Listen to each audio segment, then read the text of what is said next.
Everyone. So today we are going to talk about one of the most fundamental concept in sociology, that is socialization. At its core, socialization is the dynamic transformation of an individual from a purely biological being, a helpless infant, into a functioning social contributor. It's not a one time event, it is a lifelong process of self development that never really stops from the day we are born until old age.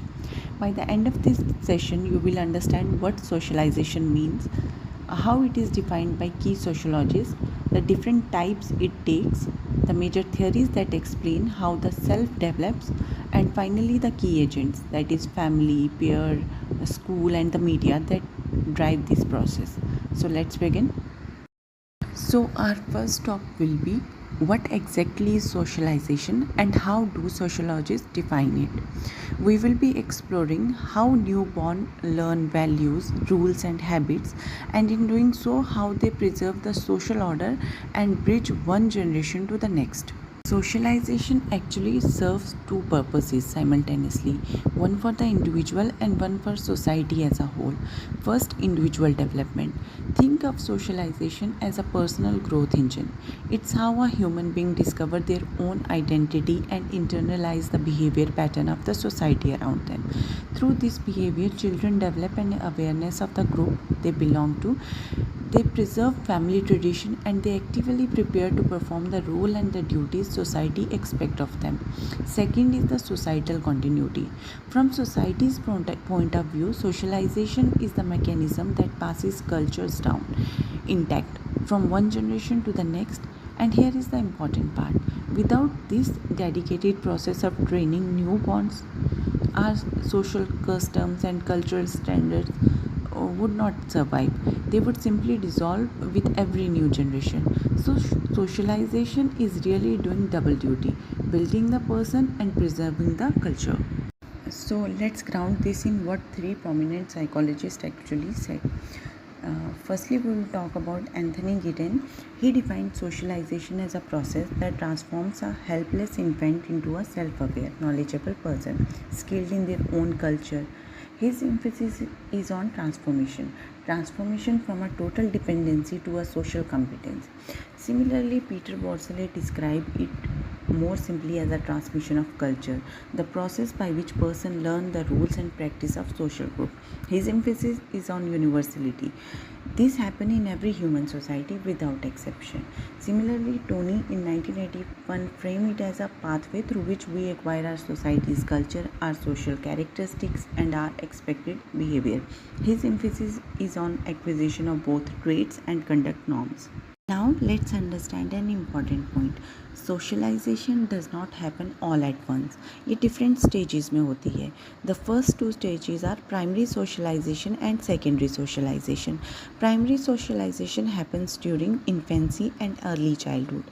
ये mainly family के अंदर होती है. This is the stage where children learn language, basic behavior, culture, values, and everyday habits. According to Franz, children at this stage do not think critically about what they learn. जो भी family सिखाती है बच्चा उसे naturally accept कर लेता है. To them it does not feel like learning, it simply feels like this is how life is. And secondary socialization starts during adolescence and continues into adulthood. अब लर्निंग सिर्फ family से नहीं होती. Children begin learning from schools, friends, colleges, workplaces, and other social institutions. According to Franz, this learning is more organized and structured. Teachers and other authority figures guide this process. Most importantly, this stage develop logical thinking and critical reflection. यानी अब person सिर्फ rules follow नहीं करता बल्कि उनके बारे में सोचना भी शुरू कर देते हैं. So remember, primary socialization is equal to family based, natural, and more unconscious, whereas secondary socialization is institutional, organized, conscious, and reflective. Now let's move to another important type, gender socialization. First, let's understand one basic difference. According to World Health Organization, gender and biological sex are different. Biological sex is based on physical characteristics, but gender is about the roles and expectations that society creates. In simple words, society decide what behavior is considered masculine or feminine. Children start learning these gender role before the age of 2. उन्हें signal मिलते हैं from television, cartoon, storybooks, coloring books, toys and family member. For example, girls are often given dolls while boys are given toys, cars or guns. Even before children learn whether they are boy or a girl, they have already started receiving message about how they are expected to behave. Today's modern societies are moving beyond the idea that there are only two genders. They also recognize queer identities and non-binary identities. The text also gives an example from South Asia. The Hijra community, which has been recognized for a long time as a third gender. Now let's study two more interesting type of socialization. The first is about preparing for the future and the second is about changing old habits completely. Anticipatory socialization. This concept was introduced by Robert K. Martin in 1957. Anticipatory socialization simply means preparing yourself for a future role before you actually enter it. You can think of it as a practice session for future life. For example, parents may send their children to an elite boarding school because they believe it will prepare them for a better professional or public life in the future.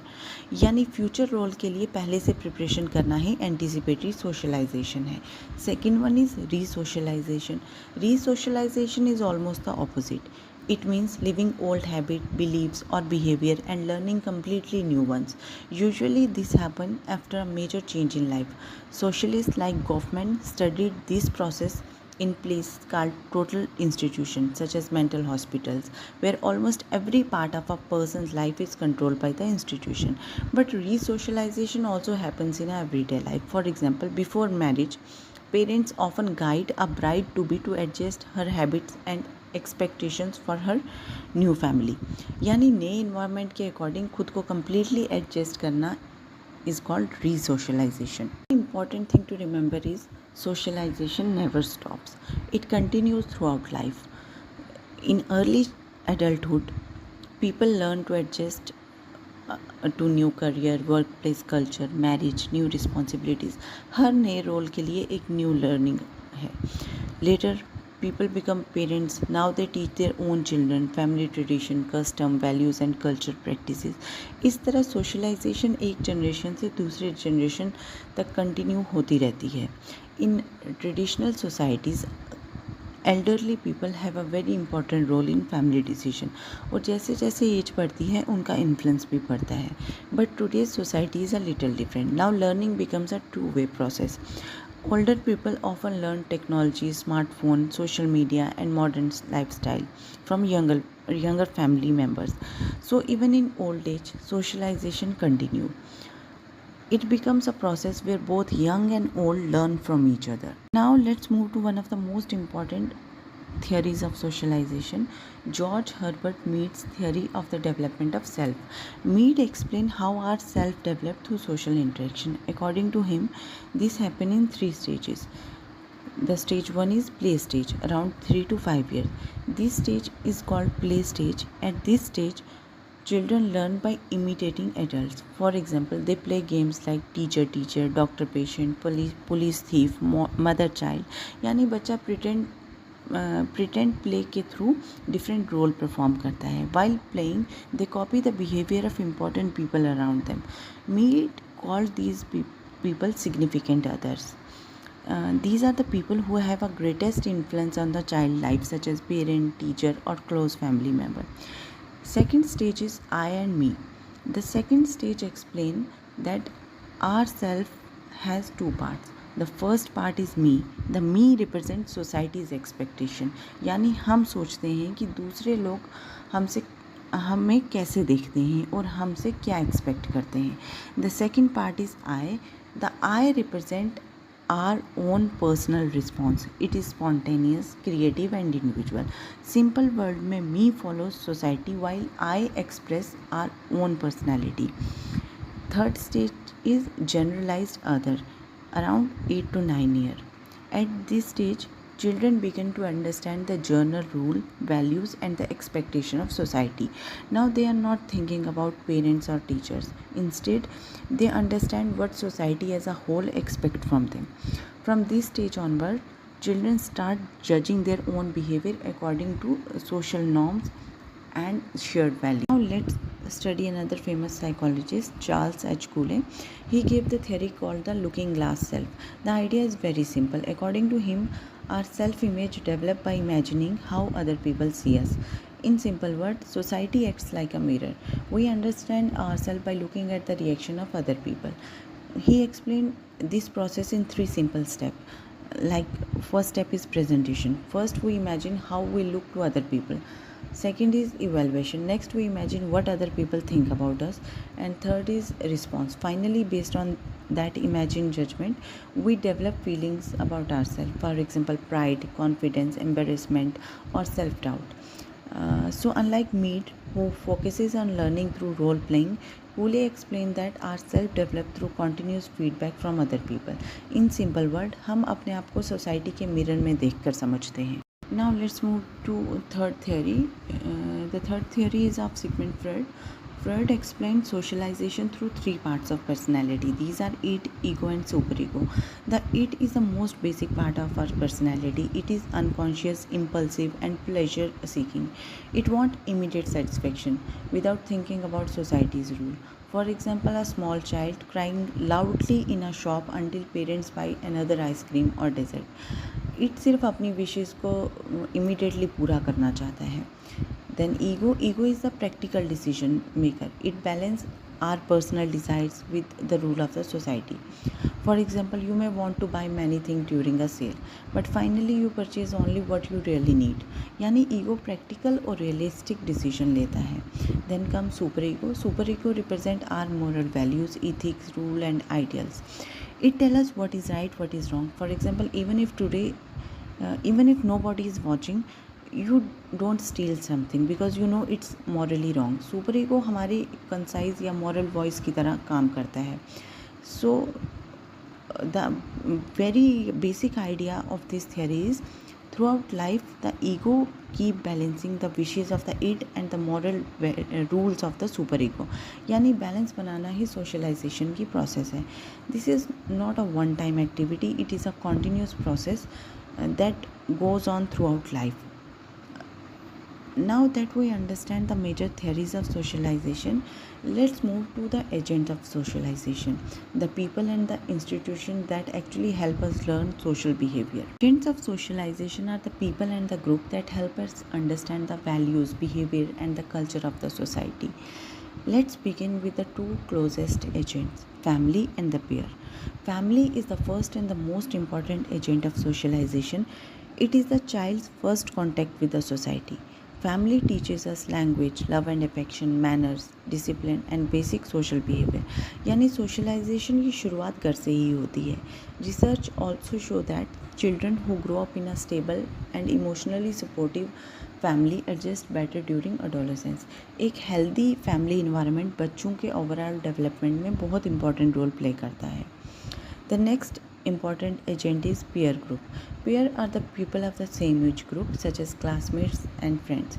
With peer, children learn to interact without the direct supervision of adults. They develop independence, cooperation, teamwork, and social skills. Peer group also influence children's understanding of gender roles and social behavior. Interestingly, peer support remain important throughout life, not just during childhood. दोस्त सिर्फ बचपन में नहीं बल्कि पूरी life emotional support का source बन सकते हैं. Now let's study the two major secondary agent of socialization, that is school and media. School is much more than a play to study subject. It teaches us discipline, punctuality, responsibility, teamwork and respect for rules. यानी school हमें सिर्फ books का knowledge नहीं देता बल्कि life skill भी सिखाता है. School also teach something called the hidden curriculum. The hidden curriculum means the value, attitude, behaviour that student learn without being directly taught. For example, students learn respecting others, waiting for their turn, following rules, working together and accepting responsibilities. ये सब official syllabus का part नहीं होता लेकिन school life में naturally सीख लिया जाता है। Mass media is another important agent. Today children learn from television, mobile phone, YouTube, social media, newspaper and the internet. Media help children understand the world beyond their home and school. इससे उनका knowledge और awareness बढ़ता है. However, media has both positive and negative influence. Research shows that watching violent content can increase aggressive behavior. On the other hand, watching positive and educational content can encourage cooperation, kindness, and helpful behavior. So, media itself is neither good nor bad. It impacts depend on the type of content we consume. यानी media का effect उसके content पर depend करता है. So, let's quickly revise what we learned today. We learned socialization is a lifelong process. It starts from birth and continue throughout life. And ये हमें सिर्फ society का मेंबर बनाना नहीं सिखाता, बल्कि हमारी आइडेंटिटी भी डेवलप करता है. Apart from that we studied about the meaning of socialization, important definition of socialization, different types and the theories of socialization, and finally the important agents of socialization like family, peers, school and media. All these together help us become a responsible member of the society while also passing culture and tradition from one generation to the next. Simple word mein socialization shapes both the individual and society. So that's all for today. Thank you so much, and I hope this presentation help you understand the concept of socialization in a simple and clear way. Thank you once again.